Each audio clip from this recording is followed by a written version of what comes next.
नमस्कार। मैं वीना वर्मा हमारे YouTube चैनल एस्ट्रो वीना पर आपका हार्दिक स्वागत करती हूँ। आज जो जानकारी शेयर कर रही हूँ महत्वपूर्ण है, बहुत महत्वपूर्ण है और उसका हमारे जीवन से कहीं ना कहीं कोई ना कोई रिलेशन ज़रूर बनता है। आज मैं जो शेयर कर रही हूँ वो है आपके घर की दीवारें क्या सुनती हैं। जो वो सुनती हैं वही आपको रिएक्ट करती हैं। पहले कभी आपने सुना होगा कि दीवारों के भी कान होते हैं। तो जो दीवारें सुनेंगी, जो महसूस करेंगे, वो हमें वैसा ही फल देंगे, क्योंकि हमारे घर के वातावरण में जो है हमारी आवाज़ गूंजती है। आप किसी के घर जाओ तो आपका कभी कभी आप खुद महसूस करोगे कि किसके घर की दीवारें क्या बोलती हैं, क्या रिएक्ट करती हैं, क्या महसूस करती हैं। आप जाने के बाद आपको बहुत इजीली पता चल जाएगा। किसी के घर आप जाते हो तो आपका मन क्या करता है, यहाँ पर तो बैठें, यहाँ तो बहुत शांति है, ऐसा लगता है कि यहाँ से उठ के जाने को मन ही नहीं करता। और कहीं आप जाते हो तो जाने के बाद तुरंत बेल दबाने के बाद मन करता है अंदर, मतलब बड़ी मुश्किल से आप जाते हो और जाने के बाद मन करता है कि जितनी जल्दी से जल्दी यहाँ से निकला जाए हमारे लिए बहुत अच्छा होगा। यानी कि जो हमारे घर में हो रहा है, जो हमारे क्रियाकलाप हैं, जैसा जैसा हम दीवारों को सुना रहे हैं, जैसा व्यक्तित्व उस घर के लोगों का है, वो सुन के वही घर वो रिएक्ट करता है। क्योंकि हमारे घर का हमारे से बहुत गहरा संबंध है। हमारी भावनाओं से, हमारे वार्तालाप से, हमारी एक्टिविटीज़ जो है, वो सब चीज़ें जो है वो हमारा घर बयां कर देता है। आपने देखा होगा पुराने ज़माने में क्या होता था कि खुशनुमा एंटरटेनमेंट के लिए एक अलग कमरा होता था जहाँ पर सब लोग खुश होकर काम करते थे। अलग अलग व्यवस्था होती थी।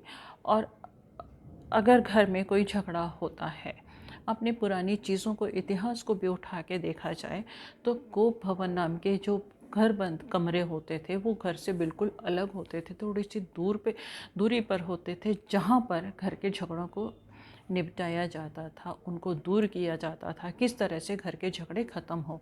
परंतु आजकल आजकल क्या हो गया है कि अगर हम एक जगह झगड़ा कर रहे हैं तो झगड़ा हमारे मन में जो है, मतलब वो सब एनवायरनमेंट से होता है। तो झगड़ा करते करते, गुस्सा करते करते, अगर दूसरा इंसान, आप कभी भी देख लीजिएगा, दूसरा इंसान अगर उस वक्त उठ के दूसरे कमरे में चला गया है तो लोग क्या करते हैं, झगड़ा करते करते, गुस्सा करते करते, जब तक अपनी भड़ास ना निकालते, पीछे पीछे उसके दूसरे कमरे में भी चले जाते हैं। और वो जो हमारे घर का एक एक कोना जो है आर्ग्यूमेंट का हिस्सा बन जाता है। और वहाँ पर इतनी नेगेटिविटी आती है कि हम खुश रह ही नहीं पाते। हमारा खुद का मन करता है कि हम तुरंत घर से निकल जाएं, निकल के बाहर जाएं, कहीं खुली हवा में जाएं, चेंज हो जाए, और हम लोग परेशान हो जाते हैं। तो ये जो है हमारे ऊपर निर्भर करता है कि हम अपने घर की दीवारों को क्या सुनाते हैं, वही वो हमें वापस दे देती हैं। कि जो फल, जो बीज हम डालेंगे वही हमें वापस मिलेगा। तो हम अपने घर में जो ऊर्जा देंगे वैसा ही हमारा माहौल हो जाएगा। और उसके बाद क्या होता है कि हम ब्लेम देने लगते हैं दूसरों को। भगवान हमारा सुनता नहीं है, हमारे कर्म ऐसे हो गए हैं, हमारा कोई साथ नहीं देता, बीमारी हमारा पीछा नहीं छोड़ती, हम हर जगह मेहनत कर रहे हैं परंतु क्या है कि हमें सफलता नहीं मिलती। कभी कभी हम अपने आप को ब्लेम देने लगते हैं, कभी भाग्य को ब्लेम देने लगते हैं, दूसरों को देख देख के मन में जलेसी आ जाती है। तो इसका क्या है, वो जो है वो चीज़ हमने अपने घर के अंदर डाली है, वो ऊर्जा हमने अपने घर के अंदर डाली है। तो जो हम ऊर्जा डालेंगे वही हमारे को रिएक्ट करेगी। तो सबसे पहले क्या है कि आपको क्या करना है कि अपनी दीवारों को बहुत अच्छी चीज़ें सुनानी है। बहुत अच्छी चीज़ें सुनाने के लिए हमेशा पॉजिटिव रहिए, पॉजिटिव वार्तालाप कीजिएगा। आप कहीं भी जाते हैं, कहीं भी जाने के बाद क्या होता है, वहाँ से आने के बाद हम लोग डिस्कस ज़रूर करते हैं अपने घर में। डिस्कस क्या करते हैं कि वहाँ पर उसने हमारे साथ ऐसा कर दिया, हमारे साथ ये गलती हो गई, उसका ये बिहेवियर था, वो था।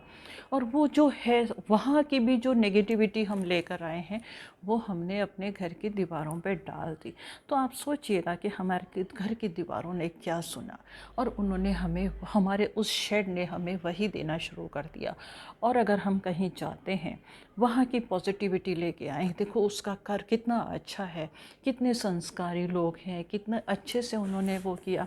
उनकी अच्छाइयों को अगर हम अपने घर में डिस्कस करेंगे तो हमारे घर का जो माहौल है ऑटोमेटिकली बहुत खुशनुमा हो जाएगा। देखो उसने कितनी तरक्की की, वो कितना किस मुकाम तक पहुंच गया, ये हमारे ऊपर है कि हम क्या सुना रहे हैं। तो आप पॉजिटिव और नेगेटिव एनर्जी को बिल्कुल दूर रखिएगा। अपने घर को ना कोर्ट का रूम मत बनाइएगा, यहाँ पर फैसले मत लीजिएगा, बस इसको खुशनुमा बनाइएगा। आपका घर का माहौल जो है वो खुशनुमा हो जाएगा। आपको क्या करना है, अपने घर को सुंदर चीज़ों से सजाना है। सुंदर चीज़ों से सजाने के लिए क्या है कि खुशनुमा फ्रेश फ्लावर्स लगाइएगा। आप फ्रेश फ्लावर्स लगाएंगे, उनकी जो सुगंध है वो आपको तरोताज़ा करेगी। आप अपने घर में इंडोर प्लांट्स लगा सकते हैं। आप अपने घर की दीवारों को कभी भी खाली मत सोचिएगा, खाली मत रखिएगा। दीवारों को खाली रखने से उदासीनता सी आ जाती है, लगता है कि जैसे अब हम जब हम अपने आप को सजाने के लिए पूरी कोशिश करते हैं तो घर की दीवारें भी तो सुंदर होनी चाहिए। तो वहाँ पर खूबसूरत तस्वीरें लगाइएगा, खिलखिलाते हुए बच्चों की तस्वीरें लगाइएगा, बाग बगीचों की तस्वीरें लगाइएगा। देखिएगा आपके घर की दीवारें कितना बोलने लगती हैं, कितना खुश रहती हैं, और वहाँ पर आपको भी बहुत सुकून मिलेगा। आप देखते होंगे कि कई बार मन परेशान हो जाता है, आप होटल में जाते हैं, होटल में पूरे लॉन में आपको खूबसूरत खूबसूरत फूल मिलेंगे। आपको वहाँ जाके क्यों अच्छा लगता है, पैसा खर्च करने के बाद भी वहाँ पर आप सुकून महसूस करते हो, क्योंकि वो लोग जो है वो आपको एंटरटेन करने के लिए, खुश रखने के लिए अपनी हर चीज़ को सुव्यवस्थित रखते हैं। तो आप अपने घरों को व्यवस्थित रखिएगा। आपके घर की दीवारें जो हैं आपको बहुत सुकून देंगी। बहुत मन से घर बनाया जाता है, बट जब मन से घर बनाते हैं तो उसको मन से सजाइएगा भी, उसे कोप भवन मत बनाइएगा, उसमें शिकायतों का पिटारा मत खोलीजिएगा। झगड़े जो हैं वो 2 मिनट के अगर हो जाए और उनको फ्लश आउट कर दिया जाए तो वो बहुत ज़्यादा आपके लिए अच्छा रहेगा। दूसरी चीज़, आपके घर में स्त्रियों का सम्मान होना बहुत ज़रूरी है। स्त्रियों के ऊपर क्या है कि पूरी घर की जो बागडोर है वो ज़्यादातर लेडीज़ के हाथ में होती है। आप बात बात में लेडीज़ का अपमान करेंगे तो उनके मन में भी तो कुंठा आ जाएगी, वो कुंठा आ जाएगी। और अगर वो परेशान होंगी, इवन आपके लिए कुछ भी देंगी, पानी देंगी, खाना देंगी, ज़्यादातर काम जो लेडीज़ करती हैं, तो वो अगर परेशान होंगी तो उनकी जो ऑरा है, उनका जो क्रोध है, उनकी जो कुंठा है, उनकी एक्टिविटीज़ में आ जाएगी, और जो आपको वो सर्व करेंगी वो नेगेटिविटी लेकर आएगा। तो आप उनका सम्मान कीजिएगा, उनकी प्रशंसा कीजिएगा और उनको सपोर्ट कीजिएगा। तो आपका घर जो है वो खुशियों से भर जाएगा। साथ ही साथ अपने बुज़ुर्गों का सम्मान करना बिल्कुल नहीं भूलेंगे। होता क्या है कि जब हम बुज़ुर्गों का सम्मान करते हैं, अब दो लोग हैं और उनके जो विचार हैं वो कभी भी नहीं मिल सकते। बुज़ुर्ग जो हैं अपने एक्सपीरियंस से लोगों को समझाने की कोशिश करते हैं। अगर आपको उनकी बात समझ में नहीं आती तो आप उनकी बात काट के अपमान बिल्कुल नहीं करेंगे। अगर उनका आपने अपना मान कर दिया, क्योंकि बुज़ुर्गों के, अपने घर के बड़े लोगों की जो आशीर्वाद है उसमें बहुत खुशियाँ होती हैं। एक बार अगर वो खुश होने का आशीर्वाद दे दें तो जीवन जो है वो खुशियों से भर जाता है। तो अपनी किसी भी एक्टिविटीज़ से उनका अपमान करने की ज़रूरत नहीं है। आजकल हमने देखा है, ये प्रचलन चल गया है कि बच्चे जो हैं पेरेंट्स को बोल देते हैं कि आपको कुछ नहीं आता, आप पुराने ज़माने के हो गए हो, आपको किसी की चीज़ की भी समझ नहीं है। अगर हम इस चीज़ को ख़त्म कर दें और उनकी रिस्पेक्ट करना शुरू करें तो हमारा घर जो है उनकी ब्लेसिंग से हमारा जो माहौल है वो खुशनुमा हो जाएगा। उनका अपमान बिल्कुल मत कीजिएगा। साथ ही साथ घर को हमेशा रोशन करना चाहिए।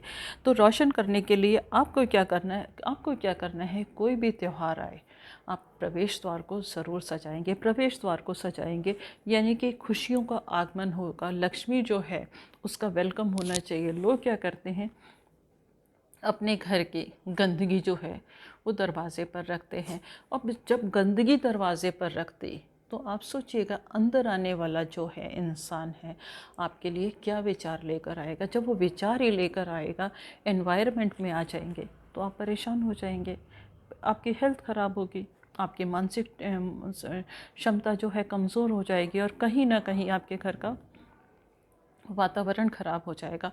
तो आपको अपने घर के दरवाजे को भी खुशनुमा बना के रखना चाहिए। घर में किसी भी जानवर की फ़ोटो मत लगाइएगा, आप बच्चों की खिलखिलाने की, बाग बगीचों की फ़ोटो लगाएंगे और वातावरण को प्रफुल्लित बना के रखिएगा। अपने घर के मंदिर में भी अगर आप घंटी बजाएंगे तो उससे भी, उसकी आवाज़ से भी, आपने देखा होगा कि मंदिर में, जो किसी भी मंदिर में हम जाते हैं तो दरवाजे पर घंटा होता है और उसको बजाने के बाद हम प्रवेश करते हैं। यानी कि वो कोई भी बाहर, अब हम मंदिर में जाते हैं तो क्यों जाते हैं? परेशान होते हैं, किसी न किसी आस्था के लिए, किसी न किसी चीज़ के मांगने के लिए जाते हैं। अब वो घंटा जो है वो नेगेटिविटी को वही ख़त्म कर देता है और अंदर जाने के बाद वो ये बोलता है कि आपकी नेगेटिविटी यहाँ ख़त्म हो गई है। जब आप ईश्वर की शरण में गए हैं तो आप पॉजिटिव हो जाएंगे। तो नेगेटिविटी को बाहर छोड़ के जाइएगा, अपने प्रवेश द्वार को सजा के रखिएगा, प्रवेश द्वार को सजा के फूलों से सजा के रखिएगा और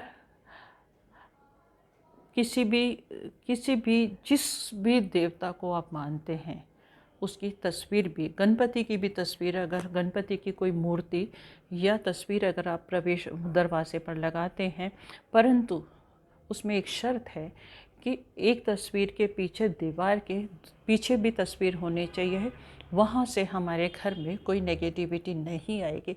इस तरह से अपने घर को मंदिर बनाइएगा और खुशियों का गुलदस्ता बना के रखिएगा अपने घर में। जब आपका घर जो है खुशनुमा हो जाएगा तो आपके जीवन, आपका मानसिक स्वस्थ रहेगा, आप शारीरिक रूप से भी स्वस्थ रहेंगे और जब इन दोनों चीज़ों से स्वस्थ रहेंगे तो माँ लक्ष्मी की कृपा आपके ऊपर हो जाएगी। बस गोप भवन नहीं बनाना। उम्मीद है इस छोटी सी जानकारी से आपके जीवन में ज़रूर खुशी आएंगी, आपका माहौल खुशनुमा रहेगा। आपके जीवन में खुशियों की कामना करने के साथ मैं अब आपसे विदा लूँगी। विदा लेने से पहले अगर आपने चैनल सब्सक्राइब नहीं किया तो इसे सब्सक्राइब करना बिल्कुल नहीं भूलेंगे। लोगों के साथ शेयर भी कीजिएगा। अगर मन में कोई शंका है, कुछ जानना चाहते हैं, आप मुझे लिख के भेज सकते हैं।